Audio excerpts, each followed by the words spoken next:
नमस्कार मित्रों, एक बार पुनः स्वागत है आपका स्टडी एग्जाम एकेडमी के यूट्यूब चैनल पर। एक बार पुनः आपका सामने मैं उपस्थित हूँ। राजस्थान करंट अफेयर्स पार्ट 3, ये हमारा राजस्थान करंट अफेयर्स का तीसरा वीडियो है भैया। मैं बार बार बोल रहा हूँ आपको, ये यदि राजस्थान करंट अफेयर्स से यदि क्वेश्चन पढ़े तो मेरे हिसाब से लगभग इसी में से आने चाहिए, क्योंकि आप देख पाओगे अभी ये जो तीसरा सेशन है और सबसे इंपॉर्टेंट सेशन यही मानता हूँ, क्योंकि इसमें बहुत सारे क्वेश्चन है। आप अभी समझोगे, ध्यानपूर्वक समझना। चलिए मित्रों, शुरू करता हूँ आज का सेशन। उससे पहले बता दूं, जितने दोस्तों को अपने को जोड़ना है वो जोड़ लीजिएगा, अपने दोस्तों में शेयर कर दीजिएगा। भैया हमारे जो राजस्थान करंट अफेयर्स है वो स्टडी एग्जाम एकेडमी पर पढ़ाई जा रही है और उम्मीद करते हैं सारे लोगों को समझ भी आ रही है प्रत्येक बात। और यदि कोई भी समझ नहीं आए तो भैया एक बार जरूर कमेंट कर देना। एक बात और बता देता हूं, जिसने भी वीडियो देख रखा है वो क्या करे, जब एग्जाम शुरू हो, क्योंकि कल से एग्जाम शुरू है, तो आपको पहले तो बेस्ट ऑफ लक देता हूं इसके लिए मैं। तो कल आपका एग्जाम शुरू है, तो जब एग्जाम शुरू हो तो उससे पहले एक बार इन तीनों वीडियो को जरूर देख लें, क्योंकि करंट अफेयर्स जितना आप लेटेस्ट में देख पाओगे, लेटेस्ट में याद कर पाओगे, उतनी ही वो ज्यादा याद रहेगी। तो उम्मीद करता हूं ये वीडियो जरूर आप देख पाएंगे और प्रत्येक बात समझ भी पाएंगे। चलिए मित्रों, शुरू करता हूं आज का सेशन। देखिए, भावना जाट क्यों इनसे संबंध है। मैंने कहा था ना, खिलाड़ी से एक क्वेश्चन आया था। मैंने कल 2-3 खिलाड़ियों के बारे में बताया, आज और बताता हूं। भावना जाट ये भैया कहां की है, राजसमंद की है। ये किससे संबंधित है, पैदल चाल की खिलाड़ी है। किससे है, पैदल चाल की। क्वेश्चन तो इन दो में से ही आएगा। क्यों आएगा, इंपॉर्टेंट क्यों है, इसके कारण इंपॉर्टेंट है। भावना जाट ने 32वें ओलंपिक, वो कहां होंगे, टोक्यो में होंगे, उसमें क्वालिफाई किया है। देखें, 32वें ओलंपिक की बात सुने आप ध्यान से।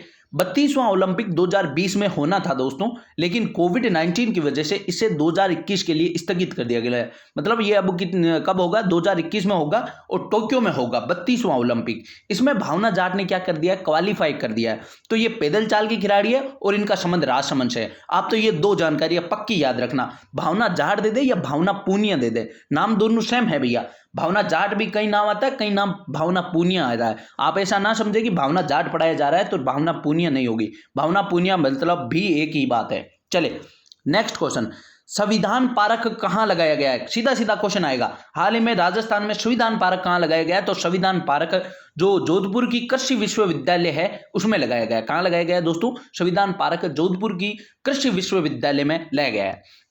चलिए, नो व्हीकल डे हर महीने का पहला तारीख 1 जनवरी 2020 से ये शुरू किया गया है। कब शुरू किया गया, 1 जनवरी 2020 से हर महीने की पहली तारीख को, यानी फर्स्ट डेट को नो व्हीकल डे मनाया जाएगा। और ये शुरू किसने किया है भैया, परिवहन मंत्रालय द्वारा। किस मंत्रालय द्वारा, परिवहन मंत्रालय द्वारा। और राजस्थान में वर्तमान में परिवहन मंत्री कौन है भैया, प्रताप सिंह खाचरियास। याद रखना, प्रताप सिंह खाचरियास। ये 2-3 ऐसे पदाधिकारी हैं, इनके नाम जरूर याद रखना। शिक्षा मंत्री, परिवहन मंत्रालय और मुख्यमंत्री, उप मुख्यमंत्री, कितने विभाग है उनके पास, सारी बातें मैंने बता दी है। तो वर्तमान में परिवहन मंत्री कौन है, प्रताप सिंह खाचरियावास, जिन्होंने नो व्हीकल डे की उद्घाटना की है और परिवहन मंत्रालय के वो मंत्री है। चलिए नेक्स्ट क्वेश्चन देखें। ये जो मृत्यु भोज वाला क्वेश्चन है दोस्तों, ये क्वेश्चन यदि करंट जीके के तहत नहीं आया तो मैं उम्मीद करता हूं बाल विकास में आ जाएगा ये। तो मृत्यु भोज निषेध कानून कब आया था भैया, 1960 में आया था। क्यों चर्चा में है, तो इसमें हुआ क्या, राज्य ने, राजस्थान में मृत्यु भोज पर सख्ती से रोक लगाई है भैया। जुलाई 2020 में बहुत बड़ी मतलब रोक लगा दी थी कि भैया कोई भी अब मृत्यु भोज नहीं करेगा, बहुत सख्त तरीके से, जिसके कारण ये वापस क्या रहा है, चर्चा में रहा है। तो मृत्यु भोज निषेध कानून कब आया था, 1960 में आया था। इसमें एक नाम याद रखना, सदम साल्वी ओजस्वी। पुनः नाम बोल रहा हूं, एक महिला है ये, सदम साल्वी ओजस्वी।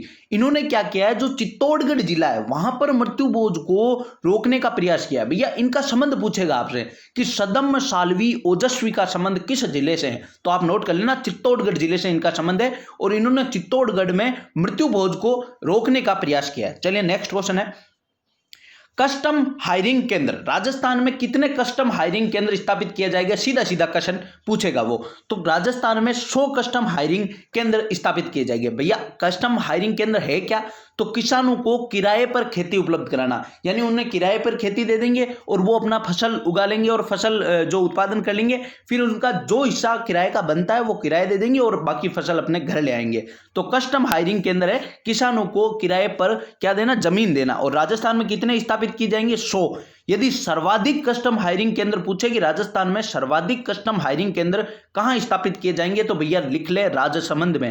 राजसमंद में सर्वाधिक जो है कस्टम हायरिंग केंद्र वो क्या किए जाएंगे, उपलब्ध कराए जाएंगे या लगाए जाएंगे। चलिए नेक्स्ट चलते हैं दोस्तों।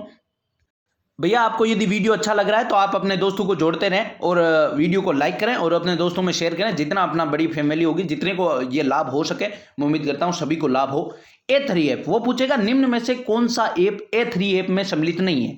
A3 ऐप में सीधा सीधा क्वेश्चन पूछेगा भैया A3 ऐप में निम्न में से कौन सा जो ऐप है वो शामिल नहीं है, तो उसमें लिखा है आंगनवाड़ी और ANM और आशा सहयोगी। आशा सहयोगी किसे कहते हैं भैया, जो आंगनवाड़ी की कार्यकर्ता होती है उन्हें आशा सहयोगी पूछते हैं। तो A3 ऐप में ये तीन चीजें शामिल है। महिला सशक्तिकरण के लिए ये शुरू किया गया है, उसमें तीन चीजें शामिल है भैया, आंगनवाड़ी, ANM और आशा सहयोगी। तीनों को बात याद रखना। AM बार बार 3 बार बोल चुका हूं मैं। A3 ऐप में ये तीन चीजें शामिल है, आंगनवाड़ी, ANM और आशा सहयोगी। चलिए मित्रों नेक्स्ट है राजीव @पिछेत्र फंड। वो सीधा सीधा पूछेगा इसका संबंध किस क्षेत्र से है, सीधा सीधा पूछेगा। तो लॉकडाउन में क्या हुआ, सभी उद्योग थे या जो पुराने उद्योग थे वो ठप हो गए हैं भैया लगभग। तो अब राजीव @पिछेत्र फंड बनाया गया क्योंकि नए जो उद्योग खोलने वाला कोई व्यक्ति है उसे वित्तीय सहायता दी जाएगी। क्या दी जाएगी भैया, इस फंड के तहत जो भी कोई व्यक्ति नया उद्योग खोलना चाह रहा है उसे क्या दी जाएगी, वित्तीय सहायता दी जाएगी राजीव @पिछेत्र फंड से। याद रखना भैया इसको, मैं कहता हूं ये इंपॉर्टेंट रहेगा। चले इंदिरा रसोई योजना भैया इंपॉर्टेंट है। वो डेट पूछेगा कि इंदिरा रसोई योजना कब शुरू की गई, तो 20 अगस्त 2020। इसमें होगा क्या वो पूछ लेगा। इसमें 2-3 क्वेश्चन ध्यान से समझना है भैया। इंदिरा रसोई योजना की यदि वो पूछे कि रेट कितनी है, तो 20 रुपए। कितने हैं भैया, 20 रुपए। उसमें से 12 रुपए का अनुदान राज्य सरकार भरेगी। कितना, 12 रुपए की सब्सिडी दी जाएगी, या मैं बोल दूं कि 12 रुपए राज्य सरकार भर रही है। जबकि एक्चुअल जो खाना खा रहा है उससे कितने रुपए लग रहे हैं भैया, 8 रुपए। याद रखना भैया, एक्चुअल जो खाना खा रहा है उसे कितने रुपए लग रहे हैं, 8 रुपए। और जो व्यक्ति परंतु कुल रेट पूछे तो 20 रुपए, और 12 रुपए की कौन सब्सिडी दे रहा है भैया, राज्य सरकार दे रहा है। यानी 12 रुपए कौन दे रहा है, राज्य सरकार दे रहा है। अपने को कितने लग रहे हैं, 8। आप तो ये डेट जरूर याद रखें, 20 अगस्त 2020। कब शुरू हुई है, 20 अगस्त 2020। चलिए इस क्वेश्चन पे लगा ले भैया स्टार, छपेगा ये क्वेश्चन। मैं कहता हूं इस स्लाइड में से क्वेश्चन छपेगा, ये ध्यान रखना इस बात को। चलिए क्या है, पूर्वी राजस्थान नहर योजना। अभी हाल ही में राजस्थान में पूर्वी राजस्थान नहर परियोजना शुरू की गई है। इसमें कितने राज्यों को फायदा होगा, पहला क्वेश्चन इसका वो सीधा सीधा पूछ लेगा। इसमें कितने राज्यों को फायदा होगा, तो 13 राज्य। ये 13 राज्य कौन सा है, क्योंकि आपसे 13 हैं तो नाम नहीं पूछेगा। वो जो पूर्व के जो राज्य है, पूर्व या दक्षिण पूर्व के जो राज्य हैं उनमें ये 13 राज्य सम्मिलित है। इनमें वो पूछेगा 3 नदियां सम्मिलित है, यानी इस नहर परियोजना में कौन कौन सी नदियां शामिल है भैया, काली सिंध, पार्वती और गंभीर।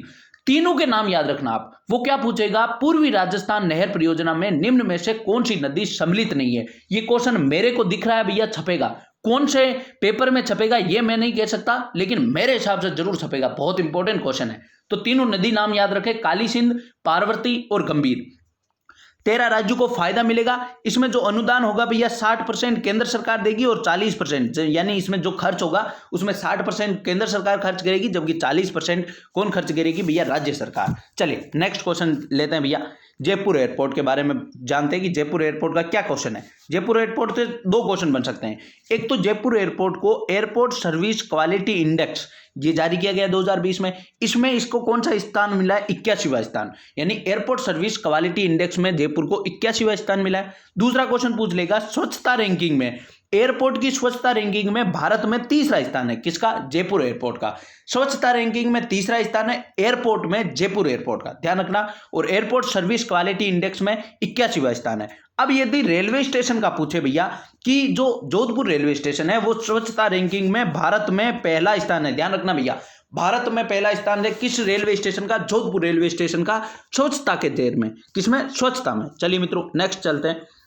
चलिए ये लाइन जरूर याद रख लेना आप। जयपुर, जोधपुर, कोटा में 2-2 नगर निगम का गठन किया गया है। वो क्या पूछेगा क्वेश्चन बताऊं आपको, वो पूछेगा निम्न में से किस जिले में 2 नगर निगम की गठन नहीं किया गया है। तो उसमें याद रखना जयपुर, जोधपुर, कोटा में किया गया है, जबकि वो ऑप्शन में मेरे हिसाब से या तो उदयपुर रहेगा या अजमेर देगा। मेरे हिसाब से इन 2 में से कोई ऑप्शन आएगा जो कि गलत होगा। आपको ध्यान रखना है जयपुर, जोधपुर और कोटा ये 3 ऐसे जिले हैं जिनमें 2-2 नगर निगम का गठन किया गया है। और नगर निगम के वर्तमान में भैया चुनाव भी चल रहे तो चर्चा में है, क्वेश्चन आ सकता है भैया। वार मेमोरियल कहाँ स्थापित किया गया भैया? जोधपुर में। याद रखना भैया इसको, वार मेमोरियल कहाँ स्थापित किया गया भैया? जोधपुर में किया गया है। और वार मेमोरियल क्यों स्थापित किया गया? जो प्रथम और द्वितीय विश्व युद्ध में जो वीर योद्धा शहीद हुए थे उनकी याद में ये शुरू किया गया वार मेमोरियल, और ये जोधपुर में बनाया जाएगा। जयपुर, जोधपुर, कोटा 3 ऐसे जिले हैं जहां 2 नगर निगम होंगे। बार बार ये क्वेश्चन बोल रहा हूं। आप कोटा में एक क्वेश्चन और याद रखें, शायद इस स्लाइड में नहीं होगा, कोटा में याद रखें, कोटा का एक शंभूपुरा क्षेत्र है। कौन सा? शंभूपुरा क्षेत्र। शंभूपुरा क्षेत्र में एक न्यू एयरपोर्ट बनाने की प्रस्तावित है भैया, नया अंतरराष्ट्रीय हवाई अड्डा बनाना प्रस्तावित है। कहां? शंभूपुरा क्षेत्र। वो पूछेगा शंभूपुरा क्षेत्र किस जिले में है, क्योंकि ये चर्चा में है, क्वेश्चन ऐसा ही आता है, शंभूपुरा क्षेत्र किस जिले में है? तो याद रखना कोटा में है भैया। चलिए मित्रों, नेक्स्ट क्वेश्चन है दोस्तों, जन सुविधा केंद्रों का नया नाम। जो जन सुविधा केंद्र स्थापित किए गए उनका नया नाम क्या कर दिया गया भैया? राजीव गांधी सेवा केंद्र। बस इतना सा क्वेश्चन आएगा। नेक्स्ट है राजस्थान। ये क्वेश्चन इंपॉर्टेंट है भैया, बहुत इंपॉर्टेंट। वैसे तो सारी की सारी बातें इंपॉर्टेंट लाया हूं, वैसे तो क्वेश्चन बनाना चाहूं तो मैं बहुत सारे क्वेश्चन बन जाते, लेकिन मैंने खोज के भैया जो इंपॉर्टेंट लगे मेरे को वही मैं आपके सामने उपस्थित कर रहा हूं। तो राजस्थान जैव ईंधन निधि 2018-19 को लागू करने वाला भारत का पहला राज्य भैया, पहला राज्य। वो क्या क्वेश्चन पूछेगा? पहला क्वेश्चन, जैव ईंधन नीति कब आई भैया? 2018-19। इसको लागू करने वाला भारत का पहला राज्य कौन सा है भैया? राजस्थान। याद रखना भैया, बार बार बोल रहा हूं, राजस्थान जैव ईंधन नीति को लागू करने वाला भारत का पहला राज्य है। चलिए नेक्स्ट क्वेश्चन, स्मार्ट सिटी का दर्जा। वो सीधा सीधा पूछेगा, राजस्थान की 4 ऐसे जिले हैं जिनको स्मार्ट सिटी का दर्जा दिया गया है। कौन कौन से है भैया? जयपुर, अजमेर, उदयपुर, कोटा। चारों का नाम याद रखना। वो ऑप्शन में देगा जोधपुर, और वो ही आंसर होगा। वो क्या पूछेगा? निम्न में से कौन सा ऐसा जिला है जिसे स्मार्ट सिटी का दर्जा नहीं दिया गया है? तो उसमें ऑप्शन में जोधपुर पक्का रहेगा, और ऑप्शन ए में रहेगा मेरे हिसाब से। आपको तो ये 4 याद रखना है, जयपुर, अजमेर, उदयपुर, कोटा। चलिए नेक्स्ट क्वेश्चन लेते हैं, ईज ऑफ डूइंग रिपोर्ट। भैया नोट कर लेना इस क्वेश्चन को, ईज ऑफ डूइंग रिपोर्ट कहां से क्वेश्चन आ सकता है? इंडिया जी के लेवल पे आ सकता है और राजस्थान जी के लेवल पर। ईज ऑफ डूइंग रिपोर्ट में राजस्थान का 8th स्थान है, जबकि पहला स्थान आंध्र प्रदेश, दूसरा स्थान उदयपुर। राजस्थान का इस बार 8th स्थान है, जबकि 2019 में 9th स्थान था, यानी 1 स्थान का इंप्रूवमेंट हुआ है राजस्थान में। तो ईज ऑफ डूइंग रिपोर्ट में राजस्थान कौन से स्थान पर है भैया? 8वें स्थान पर, जबकि पहले स्थान पर कौन है? आंध्र प्रदेश। इसमें ज्यादा संभावना रहेगी दूसरे स्थान की पूछने की, क्योंकि उत्तर प्रदेश ने बहुत बड़ी छलांग लगाई है भैया। चलिए नेक्स्ट क्वेश्चन पे चलते हैं। नेक्स्ट क्वेश्चन है, पहला सोलर पार्क। देखिए पहला सोलर पार्क कहां स्थापित किया जाएगा? बड़ला, जोधपुर में। वो पूछेगा पहला अल्ट्रा सोलर पार्क जैसलमेर में। भैया दोनों क्वेश्चनों में फर्क है, पहला सोलर पार्क बड़ला, जोधपुर। वो पूछ ले पहला अल्ट्रा सोलर पार्क जैसलमेर। यदि वो पूछ ले दूसरा सोलर पार्क तो जैसलमेर। समझ पा रहे हैं मेरी बात? पहला सोलर पार्क बड़ला, जोधपुर, पहला अल्ट्रा सोलर पार्क जैसलमेर, दूसरा सोलर पार्क पूछे तो जैसलमेर आंसर होगा। यही है जो पार्क दूसरा सोलर पार्क है। चलिए नेक्स्ट क्वेश्चन, निर्यात तैयारी सूचकांक। भैया निर्यात तैयारी सूचकांक मैंने बताया है, बार बार बता रहा हूं। निर्यात तैयारी सूचकांक में तटीय राज्यों में पहला स्थान गुजरात ने पाया, तटीय राज्यों में। जबकि नॉन तटीय यानी जो तट से नहीं लगते, तट से कितने राज्य लगते हैं? भारत के 9 राज्य तट से सीमा बनाते हैं, जबकि जो 9 राज्यों को छोड़ दिया जाए तो बाकी राज्यों में पहला स्थान किसने पाया? राजस्थान ने। तो राजस्थान ने पहला स्थान पाया, तो आपके लिए इंपॉर्टेंट बन जाएगा निर्यात तैयारी सूचकांक में जो तटीय राज्य नहीं है उनमें राजस्थान का कौन सा स्थान है? पहला स्थान है। इस नेक्स्ट क्वेश्चन पे तो आप छाप ले भैया, मेरे हिसाब से छपेगा। वो पूछेगा राजकोप पोर्टल का संबंध किससे है? तो राजस्थान में राजस्थान पुलिस द्वारा लॉन्च किया गया ये है राजकोप पोर्टल। लॉकडाउन में लॉन्च किया था भैया राजकोप पोर्टल राजस्थान पुलिस द्वारा। तो आप याद रखें भैया इस क्वेश्चन को।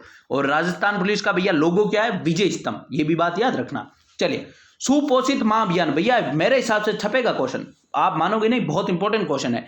सुपोषित मां अभियान भैया 29 फरवरी को कोटा से शुरू किया गया। 2 ही क्वेश्चन बनेंगे, 29 फरवरी और कोटा। उद्घाटन किसने किया? ओम बिरला ने। ये क्वेश्चन नहीं पूछेगा कि सुपोषित मां अभियान का उद्घाटन किसने किया, वो ये पूछ लेगा कि ओम बिरला किस क्षेत्र से सांसद है? तो कोटा बूंदी क्षेत्र से सांसद है, और वो राजस्थान से रहने वाले दूसरे लोकसभा अध्यक्ष है भैया। पहले कौन थे? कमेंट बॉक्स में कमेंट करना। मैंने कमेंट बॉक्स में कमेंट करने को कहा था, आपने कमेंट नहीं किया, तो आपको बताना है कि जो पहले जो राजस्थान से लोकसभा अध्यक्ष थे उनका नाम क्या था। लेकिन वो मूलतः राजस्थान के नहीं थे भैया, लेकिन वो सांसद कहां से थे? राजस्थान से थे। तो सांसद राजस्थान से होने के कारण उनसे राजस्थान के माना गया। लेकिन क्वेश्चन पूछ ले पूर्णतः या मूलतः राजस्थान के निवासी जो राजस्थान से क्या रहे लोकसभा अध्यक्ष रहे, वो ओम बिरला पहले और एकमात्र है भैया। ध्यान रखना, कंफ्यूजेबल ना रहना। तो सुपोषित माह अभियान 29 फरवरी को कोटा से शुरू किया गया, याद रखना भैया। ये अगला क्वेश्चन छपेगा भैया, इस क्वेश्चन को अपने दिमाग में छाप ले। चलिए, इस क्वेश्चन से प्रबल संभावना रहेगी आपके एग्जाम में आने की। तीसरा, खेलो इंडिया गेम्स। देखिए सारी की सारी जो चीजें इंपॉर्टेंट है मैंने लिख दी है स्लाइड में। वो पूछ लेगा कहां होगा, गुवाहाटी असम में। वो पूछ लेगा पहला स्थान भैया महाराष्ट्र, कितने पदक जीते? 256। वो पदक भी पूछ सकता है भैया। आजकल की थोड़ी एग्जाम कठिन आने लगे हैं, थोड़े स्मार्ट एग्जाम होने लग गए हैं। तो पहला स्थान महाराष्ट्र, 256 पदक। दूसरा स्थान हरियाणा, 11वां स्थान राजस्थान का। कौन सा स्थान है? 11वां स्थान। पदक कितने जीते? 51, 51 पदक जीते हैं। वो पूछ लेगा तीसरे खेलो इंडिया गेम्स में राजस्थान का कौन सा स्थान रहा? 11वां स्थान। या पूछ लेगा कितने पदक जीते? तो 51, 51 पदक जीते हैं। और फोर्थ इंडिया, ये कौन सा है? थर्ड। तो फोर्थ इंडिया खेलो गेम्स कब होंगे भैया? पंचकुला हरियाणा में होंगे। कहां होंगे? पंचकुला हरियाणा में होंगे, यानी अभी नहीं हुए हैं, आगे होने वाले हैं। तो ये भी याद रखना भैया। ये स्लाइड इंपॉर्टेंट है, बहुत इंपॉर्टेंट है।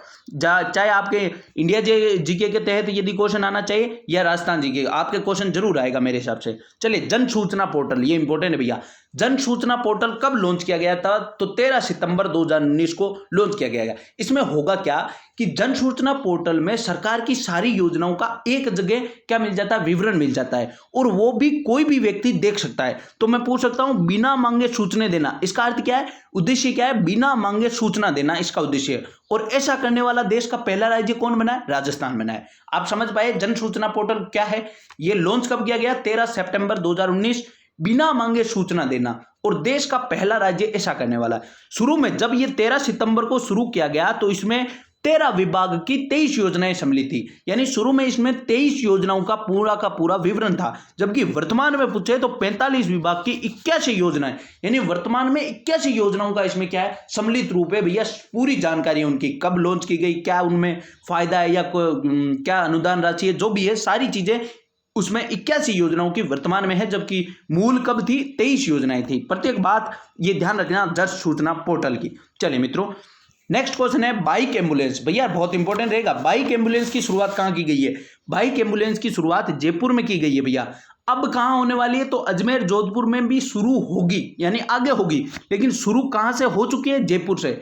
एक क्वेश्चन और ध्यान रखना इंडिया जीके के तहत कि इंडिया में कौन से राज्य में सर्वप्रथम बाइक एम्बुलेंस की शुरुआत हुई? तो गोवा। भैया याद रखना, गोवा में बाइक एम्बुलेंस की शुरुआत हो चुकी है, यह भी याद रखना। चलिए, नेक्स्ट क्वेश्चन है बद्रियाई राय माता का मंदिर कहां है? भैया जैसलमेर में। क्यों इंपॉर्टेंट है? क्योंकि जगदम्बा सेवा समिति ने दुनिया का सबसे बड़ा पुस्तकालय बनाने की बात कही है। किसमें? इसमें। उसकी नींव भी रख चुकी है, यानी पुस्तकालय बनना शुरू हो चुका है। यह अनुमान लगाया जा रहा है कि जो जगदम्बा सेवा समिति है वो दुनिया का सबसे बड़ा पुस्तकालय कहां स्थापित करेगी? इस मंदिर में स्थापित करेगी, जो कि कहां है? जैसलमेर में है। इसके कारण मैं लेके आया हूं भैया, जो इंपॉर्टेंट है, जो चर्चा में है, वही क्वेश्चन आएंगे। चलिए, नेक्स्ट क्वेश्चन है राजकौशल पोर्टल। भैया ये इंपॉर्टेंट, राजकौशल पोर्टल लॉकडाउन में श्रमिकों को आसानी से रोजगार उपलब्ध कराना। वो क्या पूछेगा आपसे?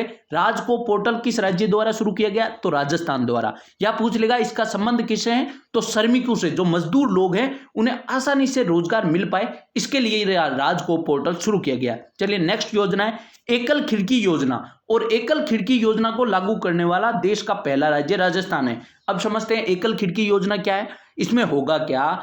जो आयातक और निर्यातक है उन्हें एक ही बिंदु पर अपनी मंजूरी दस्तावेज को ऑनलाइन दर्ज कराने की सुविधा प्रदान की है। मान लो राजस्थान से ऐसा कोई चीज है जो इंपोर्ट और एक्सपोर्ट होती है, यानी आयात और निर्यात होती है, तो उनको एक ही बिंदु पर, एक ही जगह पर ऑनलाइन तरीके से मंजूरी दस्तावेज मिल जाएंगे। और यह है एकल खिड़की योजना। एकल बता दिया ना, एकल खिड़की, एक ही जगह से उनको मंजूरी मिल जाएगी। और ऐसा करने वाला राजस्थान भारत का पहला राज्य है, ये भी याद रखना। चलिएगा, घनश्याम योगी। भैया याद रखना घनश्याम योगी क्यों इंपॉर्टेंट? तो घनश्याम योगी का संबंध नीमली गांव मुई पंचायत सवाई माधोपुर से, जिला याद रखना सवाई माधोपुर से। अब आप सोचेंगे कि भैया घनश्याम योगी ने ऐसा क्या किया? तो जो मांझी, आपने नाम सुना होगा भैया, बिहार में मांझी ने जो काम किया था वही लगभग काम घनश्याम योगी ने राजस्थान में किया है। क्या किया इन्होंने कि 500 मीटर ऊंचे पहाड़ पर गुफा में स्थित शिव मंदिर तक पहुंचने के लिए पत्थर और मिट्टी से कितनी 800 सीढ़ियां बना डाली।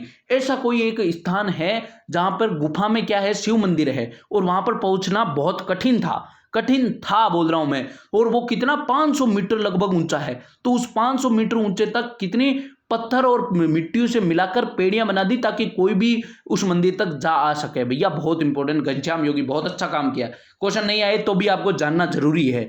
मेरे हिसाब से तो पूछ लेता है वो कि घनश्याम योगी का संबंध किस जिले से है, तो आपको पता होना चाहिए। अपन राजस्थान के हैं तो राजस्थान वालों को पता होनी चाहिए। चलिए, अब जो लास्ट की 2 स्लाइड हैं भैया, मेरे हिसाब से इन 2 स्लाइडों में क्वेश्चन आना चाहिए आपको। दोनों ही इंपॉर्टेंट स्लाइड हैं भैया। चलिए, इंदिरा गांधी मातृ पोषण योजना क्या है भैया, ध्यान से समझे। इंदिरा गांधी मातृ पोषण योजना, पहली बात तो कि इसमें क्या दिया जाएगा, दूसरी संतान के जन्म पर महिलाओं को 6,000 का अनुदान। पहली संतान नहीं है, याद रखना, दूसरी संतान। दूसरी संतान के जन्म पर महिलाओं को कितने रुपए, 6,000 रुपए। वो सीधा पूछेगा इंदिरा गांधी मातृ योजना में कितने रुपए की अनुदान राशि दी जाती है, 6,000 रुपए की। चौथा, राजस्थान में कितने जिलों में शुरू हुआ है, तो 4 जिलों में। पायलट प्रोजेक्ट के रूप में राजस्थान में 4 जिलों में शुरू हुआ है। वो पूछ सकता है 4 जिलों में, कितने जिलों में शुरू हुआ है, तो 4 जिलों में। दूसरा ये क्वेश्चन भी पूछ सकता है कि निम्न में से किस जिले में शुरू नहीं हुआ, यानी चारों के नाम याद रखने हैं आपने। जो दक्षिण के है भैया, डूंगरपुर, बांसवाड़ा, प्रतापगढ़, उदयपुर, इन चारों जिलों में ये इंदिरा गांधी मातृ पोषण योजना पायलट प्रोजेक्ट के रूप में राजस्थान में शुरू की गई है। भैया याद रख लेना इस बात को। चलिए, इससे सबसे इंपॉर्टेंट ये भी क्वेश्चन बन जाता है कि ये पीएम यानी प्रधानमंत्री मातृ वंदना योजना की तर्ज पर शुरू हुई है, यानी सेम टू सेम जो ये योजना है वैसी की वैसी ये योजना है, लेकिन ये केंद्र सरकार की है, ये राजस्थान सरकार की है, इतना सा फर्क है बस। तो इसमें क्या होगा, जो केंद्र सरकार की जो योजना है इसमें क्या होगा, 5,000 रुपए का अनुदान राशि दी जाती है। देखें, जो हमारी राजस्थान की योजना है इसमें 6,000 रुपए की अनुदान राशि दी जाती है, जबकि जो केंद्र सरकार की योजना है इसमें 5,000 रुपए की अनुदान राशि दी जाती है 3 किस्तों में। कितनी किस्तों में, 3 किस्तों में। पहली किस्त 1,000 रुपए, दूसरी किस्त 2,000 रुपए, तीसरी किस्त 2,000 रुपए। तो कुल कितने, 5,000 रुपए का अनुदान राशि 3 किस्तों में दी जाती है। उम्मीद करता हूं भैया ये योजना मैंने समझाना चाहा आपके समझ में आए। भैया आरपीएससी क्वेश्चन छपेगा मेरे हिसाब से, बहुत चर्चा में रही है इस बार, बहुत चर्चा में रही है, मैं बार बार बोल रहा हूं, इसके कारण इंपॉर्टेंट रहेगा। मैं आरपीएससी के बारे में पूरा बायोडाटा आपके सामने ले आया हूं। कोई भी क्वेश्चन मेरे हिसाब से आरपीएससी से, इन 2 स्लाइड बची है आरपीएससी की, कोई भी क्वेश्चन बाहर नहीं जाएगा मेरे हिसाब से। भैया बहुत इंपॉर्टेंट है, शब्द शब्द ही नोट कर लेना। चलिए, आरपीएससी की स्थापना 20 अगस्त 1949 को जयपुर में हुई। कहां हुई भैया, जयपुर में। फर्स्ट अध्यक्ष थे इसके एस.के. घोष। ये कौन थे, वर्तमान में यानी उस समय जब ये अध्यक्ष बने उस समय ये राजस्थान उच्च न्यायालय के मुख्य न्यायाधीश थे। कौन थे भैया, मुख्य न्यायाधीश। तो इन्हें अस्थायी रूप से क्या बनाया गया, पहला अध्यक्ष। कौन थे ये, एस.के. घोष। जबकि पूछ ले पहले स्थायी अध्यक्ष तो एन.सी. त्रिपाठी। जैसे आपने सुना होगा विधानसभा के पहले अस्थायी अध्यक्ष कौन थे भैया, सच्चिदानंद सिन्हा। जबकि पहले स्थायी अध्यक्ष कौन थे, राजेंद्र प्रसाद। वैसे ही आरपीएससी के पहले स्थायी अध्यक्ष थे एस.के. घोष, जो उस समय राजस्थान के उच्च न्यायालय के मुख्य न्यायाधीश थे। और पहले स्थायी अध्यक्ष पूछे तो एन.सी. त्रिपाठी। वर्तमान में अध्यक्ष पूछे, हाल ही में बने हैं भैया भूपेंद्र यादव। हाल ही में, हालांकि वर्तमान का तो आपको क्वेश्चन नहीं आना चाहिए क्योंकि हाल ही में बने ये भूपेंद्र यादव, लगभग 20 दिन हुए होंगे इनको। तो भूपेंद्र यादव वर्तमान अध्यक्ष है। ये किन की जगह लेंगे, दीपक उप्रेती की जगह लेंगे। किन की जगह लेंगे, दीपक उप्रेती की। यहां तक बात ठीक ही। यहां में क्वेश्चन आने की प्रबल संभावना पहली लाइन का ये है कि ये शुरू में स्थापित हुई, वो कहां हुई। लेकिन जो इंपॉर्टेंट, इससे सबसे इंपॉर्टेंट क्वेश्चन बनता है वो ये बनता है कि किस समिति की सिफारिश पर आरपीएससी को जयपुर से अजमेर स्थानांतरित किया गया था, सत्यनारायण राव समिति। भैया नोट कर लें अपने दिमाग में, सत्यनारायण राव समिति की सिफारिश पर आरपीएससी को अजमेर स्थानांतरित किया गया था। कहां से, जयपुर से। और यह समिति कब गठित हुई थी, 1956 में। दोनों बातें याद रखना भैया। शुरू में जब आरपीएससी बना तो इसमें 3 सदस्य होते थे। कितने सदस्य, 3 सदस्य। उनमें एक अध्यक्ष होता था, 2 अन्य सदस्य होते थे। यानी जब शुरू में बना तो 3 सदस्य होते थे, फिर निरंतर इसमें सदस्य बढ़ते गए, 3 से हुए 5, फिर 7। अभी वर्तमान में पूछे कि वर्तमान में कितने सदस्य हैं, तो 8 सदस्य। कितने भैया, 8 सदस्य, जिनमें एक अध्यक्ष होता है और 7 अन्य सदस्य होते हैं। कितने होते हैं, एक अध्यक्ष होता है, 7 अन्य सदस्य होते हैं। चलेगा, यहां तक की बात क्लियर।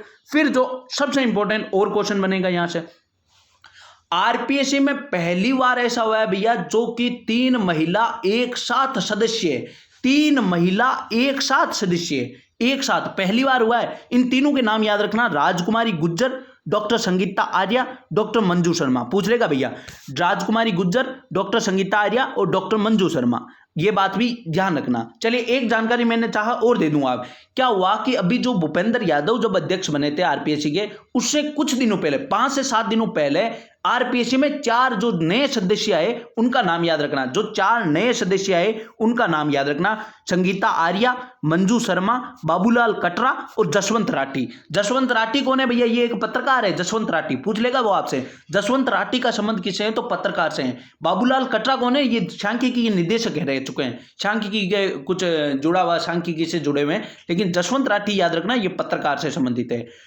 अब आपसे ध्यान रखना, क्या पूछ लेगा कि पहली बार ऐसा हुआ है जब 3 सदस्य एक साथ आरपीएससी में सदस्य बने हैं भैया, महिला सदस्य, महिला बोल रहा हूं मैं। तो वर्तमान में कितने सदस्य हैं? 8 सदस्य, जिनमें से 3 महिलाएं हैं भैया। चलिए मित्रों, उम्मीद करता हूं सारी की सारी मैंने जो समझाना चाहा, मेरे से जो हो पड़ा, मेरे से जो बन पड़ा राजस्थान करंट अफेयर्स में, वो आपको मैंने हल करवाने की या पढ़ाने की या समझाने की कोशिश की। दोस्तों, मैं एक दोस्त के नाते इतना तो मैंने किया है। उम्मीद करता हूं आपके लिए अच्छा हुआ। कुछ भी यदि आपके लिए फायदेमंद रहा तो मेरा तो भैया जो मेहनत की है वो अच्छी रहेगी। उम्मीद करते हैं ऐसा ही हो, क्योंकि मैंने बता दिया, मैं ऐसे क्वेश्चन लाया हूं जो इंपॉर्टेंट है। आपको भी लगा होगा, जब आपको मैं ये तीनों वीडियो समझा रहा हूं तो आपको लगा होगा कि भैया जो इंपॉर्टेंट है वही पढ़ाए जा रहे हैं, वही समझाए जा रहे हैं। क्योंकि राजस्थान करंट अफेयर से क्वेश्चन कम आते हैं, इंडिया का जो करंट अफेयर्स है वहां से क्वेश्चन ज्यादा आते हैं। इस बार जो राजस्थान से करंट अफेयर्स हैं 3 से 5 क्वेश्चन आएंगे, वो उम्मीद करते हैं इनमें से आ जाए, क्योंकि जो इंपॉर्टेंट थे वो मैंने करवा दिए। अब एक बार पुनः जो राजस्थान पुलिस वाले दोस्त हैं उनको बेस्ट ऑफ लक बोलता हूं। सारे लोग उन्हें, जो भी वीडियो देखता है उन्हें आपस में बेस्ट ऑफ लक बोलेगा। जिसका 6 तारीख को एग्जाम हो या 7 को हो या 8 को हो, तीनों को क्या बोलेंगे? बेस्ट ऑफ लक है भैया। सभी को आराम से करना, कोई दिक्कत वाली नहीं है।